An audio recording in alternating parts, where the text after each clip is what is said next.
Hey, it's Dr. Ev here at Eudaimonia Chiropractic. If you're just starting care or wanting to prime your body for supporting your chiropractic adjustments, then I may or may not have recommended some mobility exercises to you. So I just want to go into some of the basics of that, because then you can really take these basics and apply it to specific areas of your body, specific movements, etc.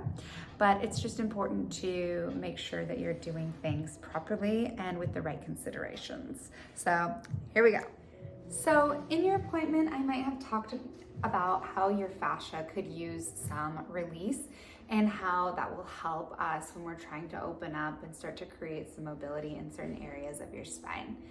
However, with fascia, it's really important to understand that it is also a neurological structure and it's part of our body.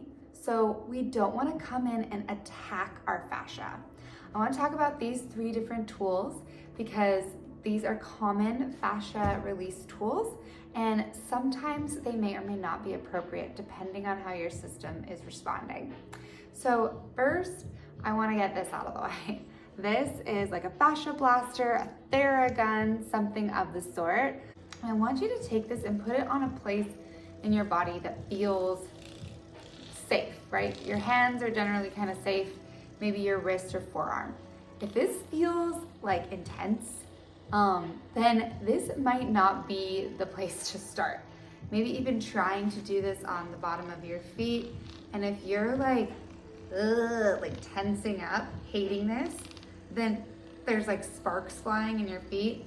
Do not use this yet, okay?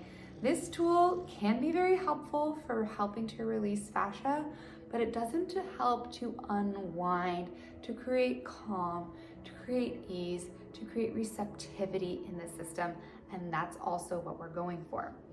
Now, the number 2 tool is a ball, lacrosse ball, tennis ball. The smaller the surface area, the more targeted this can be. This is also true with like a Theragun or something pokey, right? If it's small, then it's going to be more invasive, okay? Usually on the feet and things, these are okay, these are great. People can receive these very well. Now granted, anytime you're rolling anything out, it's not supposed to hurt, okay? I'm gonna repeat that. It is not supposed to hurt.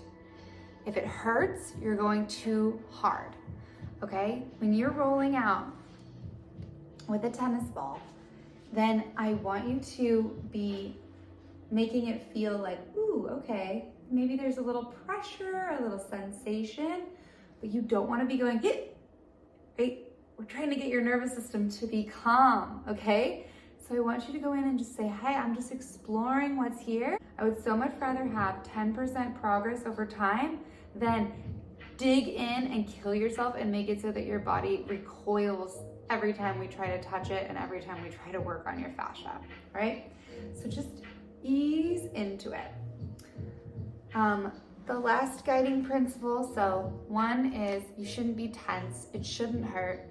And then the last guiding principle is obviously like the broader that it is, the less invasive it is, but that means that we need to spend more time. So a big mistake that people make is by going like this for, 10 rolls and then switching sides and calling it a day, right?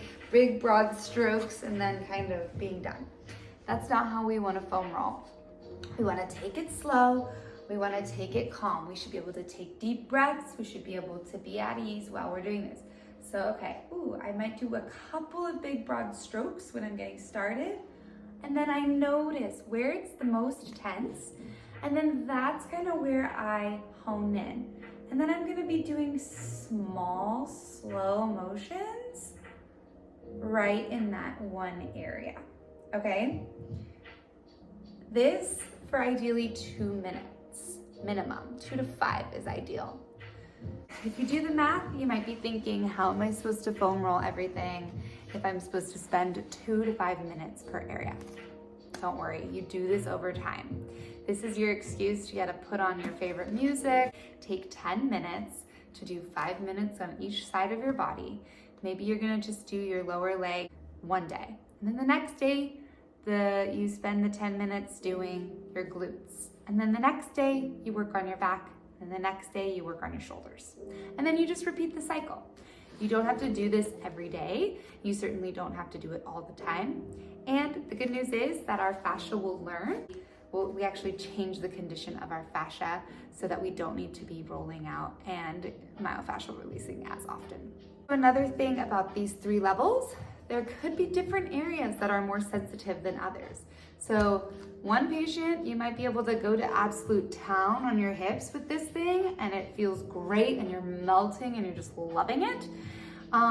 Another patient, you might touch them with even this and it's like, yowza, that's really deep, and you're trying to find ways to make it lighter. So listen to your body, that's the key, and happy rolling.